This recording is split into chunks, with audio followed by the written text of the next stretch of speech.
Could we expect one more rodeo? I don't know what life holds as far as fighting and competing. I do feel like I'll be a lifelong martial artist, whether I'm coaching others or taking exhibition matches or things like that. There's a lot of great competition still in the UFC. I do view myself as more than a fighter, and being in my position, I feel like I have a lot more options than a lot of the other fighters as far as the ability to leave and return and things like that. And so right now, I'm just focusing on love, happiness, kindness. We're in the quarter century mark. And this year should be a really special year. So this year, I'm saying yes to more opportunities. Hence me being here, meeting you. So grateful. I'm glad that I'm doing this. I've been meeting so many great people. I'm saying yes to more opportunities. I'm traveling more. I'm consciously being kinder to people. Jon Jones still hasn't given any real indication that he's willing to fight Tom Aspinall. And honestly, the MMA community is getting tired of waiting. Over the last few weeks, the frustration has reached a new level. But I think they just wanted that one more fight. They felt like it could be a big fight, and they're giving it their all. He gave them a number. They met the number. He said thanks, but no thanks. That's what happened. And I think he wanted, deep down, as we read the tea leaves here, I think he probably wanted them not to come to the table. And then he said, hey guys, not on me, right? I feel like that's the safest bet. Fight. 100%. And that's it. And what about this? There are people who have started a petition to strip Jon Jones. We're now at 115,135 as of maybe an hour or two ago when we took the screen grab. It was actually, we took a first screen grab an hour ago, and it was at like 113, 114, and then an hour later it was over 115. Okay. Wow, I signed it. Yeah, but here's the thing. Jon does also bring up a good point. If Jon told the UFC like 2 months ago, hey, I'm not interested, it's no longer on him. Agreed. You know what I mean? So, like, you remember one time I sat here and I said the UFC is not to blame? And I said that because they met the number. But now, if he tells them, hey, I'm not interested, all right, you could say, well, you're to blame because maybe you told them, hey, if you meet this number, I'm fighting. And then you could say, all right, UFC is now back to blame because he told them 2 months ago, you know, I'm out. Why didn't you give Tom Aspinall a fight? There's this whole thing. Now, I heard Dana White say recently, like, look, we got to give these guys 3 fights a year. Remember we talked about this yesterday? Jon Jones has yet to show any clear signs that he's ready to step into the octagon against Tom Aspinall. And frankly, fans across the MMA world are running out of patience. In recent weeks, the frustration has only grown stronger, with many now openly questioning whether this fight will ever happen. An idea. He was the one who delayed till Francis was out the fucking door. He could have fought Francis a long time ago. If he'd just taken the chance of going up to heavyweight earlier, we could have had him versus a prime Cain Velasquez. Cain Velasquez was 240. Jon Jones is 260, 265. And you're telling me Cain Velasquez was too big for him? What a load of shit. Stipe Miocic could have fought him in his prime, another one who was no bigger than Jon Jones. So when he's giving it the big and being like, oh, well, people always think someone's going to come and dethrone me. And yeah, I get the narrative. That was the way at light heavyweight. There was always that next guy coming up. But you ain't never fought an animal like Tom Aspinall, who is as quick on his feet, who has the speed that he does at 260 pounds, who has the heavy hands that he does. You have never been in there with a beast like that. It's just not happened. I'm not saying that means Aspinall wins, but for people to do the Tyson Fury thing of going, oh, well, he's always won, so therefore he always will win. The best heavyweight MMA fighter in the world. By default, that also makes you the baddest man on the planet. If you were toe-to-toe with any other man in the world, you could them. What do they call him? SAS? He's trained to maim and hurt. These people are trained to they want to render you lifeless. Completely agree, but I do have a counter argument. We are trained to hurt each other. That's part of the sport. They are trained to poke eyes, knee in the groin. When the rules are taken away, who's to say that we can't headbutt them? If we're talking no weapons, you could get any MMA fighter and put him against a SAS special. 9 times out of 10, the MMA guy will come out on top. Frustrated fans have even begun circulating petitions, urging the UFC to take the heavyweight belt away from Jon Jones entirely. Whether you agree or not, it's become a topic that's too big to ignore. Let's be honest, no one's denying Jon Jones' legendary status. His track record is undeniable. But at the same time, it's hard to overlook the fact that he's been inactive for over a year, leaving the heavyweight division completely stalled. If I'm being completely honest, I feel like Tom's been such an asshole that I don't want to do business with him. You know, it's just like his fans have been so annoying. And obviously you don't get this far in a career being affected by fans or whatnot. But he's just an asshole, you know, with his, you know, he's 30, so he's from this influencer generation where you hop online and the t-shirt sales and all that. I'm past that type of stuff. I'm like, bro, if you had a little bit more respect, then maybe we could have worked something out, you know, but I just don't even want to do business with him. You know, at the end of the day, this is a business, and fighting me gives him an opportunity to change his life forever. And I don't even want to give him the opportunity. Like he just played his cards wrong with me personally. And you know, I'm 3 years from being a 40-year-old grown man. You know what I'm saying? It's just like, the press conference, going through the whole shebang with him, I'd rather not do.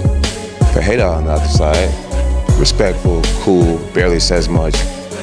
It's like, I'll do business with you. I would risk it all with a human being like you. You actually have the accolades to back up your shit. This other guy is just a big mouth who's hot today. There's been so many guys who's hot today who are just gone. You know, Sergey was in the same position not too long ago. Now he's starting to fall off already. I've just been around this sport too long to give a big mouth who's hot today the opportunity. Okay, so I feel like the narratives have been created that just truly aren't there. You can't duck a man that you were never scheduled to fight. It's like saying you got turned down by a girl who you never even hit up. You know what I'm saying? It's like me and Dana and Hunter have never sat down and talked about Tom Aspinall. He's never been on my radar. I mean, just a moment ago, it was him and Sergey that was fighting. And Sergey could be in this position right now, and I would still be in the same place. I've beat people my whole career, and once I beat them, like the show just goes on. Like I'm like, I get that Tom is an exciting fighter. I get that finally after 16 years, we found somebody who's 7 years younger than me and 30 pounds bigger than me. Like we finally found someone who may give me a great challenge. And everyone wants to see it so bad. But for me, it's like, what is it? What's in it for me? He changes nothing if I beat him. Tom Aspinall finds himself right in the middle of the heavyweight division standstill. Based on online chatter, media interviews, and discussions on various podcasts, a growing number of voices are suggesting that Jon Jones may be steering clear of a matchup with Aspinall. Not because of recovery issues or scheduling conflicts, but because of the high-risk challenge that Aspinall presents. Who's next big heavyweight star? Tom Aspinall, the guy who just won the interim title. He's phenomenal. And he is, again, the next the next advancement of the evolution of the sport. How so? Well, because he can do everything. That guy's got elite jiu-jitsu. He's got elite takedowns. His striking is outstanding. Like, I've seen a lot of heavyweight, even Francis, who's like the greatest, scariest power striker I've ever seen in the heavyweight division. No one's scarier than Francis. Francis does not move like Tom Aspinall. Yeah. Tom Aspinall is significantly faster than every other heavyweight. That's a real problem because he's a heavyweight and he's a big guy, a really big guy, but he moves so fast. And so his speed has always been like extraordinary compared to other heavyweights. Like he just fucking moves in. It's all like fast, explosive movements. So he's got natural speed, but then he's also got a lot of training to execute quickly. So when he moves in, he closes the gap. You can see like he's fast for a big guy. Right. I want to see it so bad. John was shitting all over Aspinall, saying that I think that's a bad way to go. He was lucky that he blew his knee out with Curtis Blades because Curtis was teeing off doing on him. Unless John avoided him, unless John used his wrestling to avoid exchanges, you know what that's all about. Correct. It's called the Shop Shutdown. The Shop Shutdown. I saw a 7-part series on Cyborg. Yes. The Stipe fight was just like, it's a weird thing. Aspinall's an athlete, man. He's such a good athlete. Freak athlete. Very fast. Very fast for a heavyweight. So fast. Yeah, but we felt the same way about Cyril Gahn, though. Yeah, but Yeah, but Cyril Cyril Gane doesn't have wrestling, doesn't have jiu-jitsu. Aspinall's like legit on the ground. Very legit on the ground.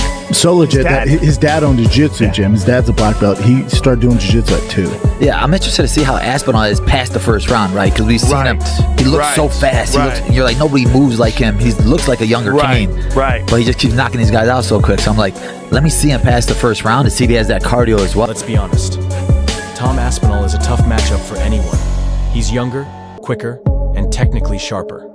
He moves with the speed and agility of a middleweight, but carries the power of a true heavyweight. He's demonstrated poise in high-pressure moments, has serious knockout ability, high-level grappling skills, and a calm, confident demeanor that makes him a real threat in the octagon. And of course, it's been pretty interesting, all the stuff that Jon Jones has been saying to the media this week, and I'm sure there's more to come, but check out these. You're beating guys who aren't even champions, and you consider yourself a champion. He's not a champion. So Jon said I need to fight more champions, but this is the problem I've got. Jon is the champion, and he won't fight me. And he says that he won't fight me because it's too much of a gamble. Aspinall to me is no different than an Owen St. Prude or Dominic Reyes or Anthony Smith. He's like just another up and comer that's exciting right now. And I'm not into gambling my legacy for what's exciting. And Jon, if you're not into gambling your legacy, that to me sounds like you're scared of losing again. Now, when you compare that to Jon Jones, a fighter who's been out recovering and possibly thinking about retirement, it becomes clearer why some fans believe he's hesitant to take this fight. But looking at it from Jon's angle, there might be more to it. He said it himself. His legacy is already cemented. He's taken out legends, ruled the sport for over 10 years, and stepped up to heavyweight for a historic bout with Stipe Miocic. From his point of view, risking it all against a dangerous, still relatively unproven champion like Aspinall might not be worth what's already been achieved. Jon Jones' legacy is intact, and all the stuff he's saying, there's been this story that's been going on and on and on and on. But this one I could understand why it may have upset people, triggered people. Did you guys see on his IG Live, he was talking about the accusations that he is a duck, that he's ducking Tom Aspinall. Look, he's doing this reality show with Nathan Diaz in Russia, and I'm told that the money is just absurd. It's astronomical. Get paid, well deserved. Both legends of the game. I totally understand it. But here's the part that I very much disagree with him. It's not about you, Jon. It's not about you. It's not about your life. It's not about your story. If you want to enjoy your life, if you want to be a part of a reality show, if you want to take that money and delay things and hold someone else's dreams back from becoming a reality, that is ducking. That is ducking, because there is a time-honored tradition in this business, in the sport, in combat sports, in fight sports, in sports period, that the whole thing has to move along. It's not about yours. And to be fair, that mindset is understandable. Jon's perspective makes sense. He's done it all. But here's the thing. If you're still wearing the UFC heavyweight crown, that comes with expectations. That title isn't just for show. It's meant to signify the top active fighter on the planet. Meanwhile, the interim champ is out there, steamrolling opponents and publicly asking to unify the belts, while the official champ seems focused on other priorities. That creates a real issue. A division can't thrive if it's stuck in limbo. That's why the pressure is mounting. Big names like Ariel Helwani, Michael Bisping, and Chael Sonnen have all pointed to this fight as the one that has to happen. Fans are now questioning whether Jon can still claim GOAT status if he won't step up to face the most dangerous contender in the division right now. He's elite as a heavyweight. A lot of the heavyweights, they're good, they're very strong, they're powerful, but they're not as quick and as agile and as technical as Tom. Tom's the whole package. You know, he's like, there's a fighter called George St. Pierre, who's one of the greatest to ever do it. Tom's like a heavyweight George St. Pierre. He's got no weak areas. He's got absolute knockout power, super disciplined, super agile on the feet. He finishes everyone really, really quickly. However, he hasn't gone up against somebody like Jon Jones because, as I said, the competition in the heavyweight division isn't necessarily there on a technical level. Jon Jones is, and Jon Jones has fought way better competition than Tom. That's just a fact.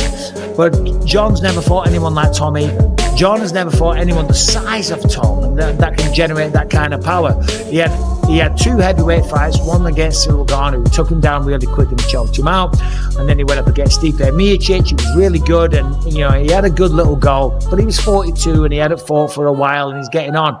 Tom's 31, in the prime of his life, and I would be very surprised, and this sounds disrespectful, but I'd be very surprised if he got out the first round. Tom Aspinall is the one stepping up, staying prepared, and injecting life back into the UFC Heavyweight Division. If Jon Jones is ready to walk away, that's totally fine. But holding onto the belt without defending it isn't. The division deserves clarity, not a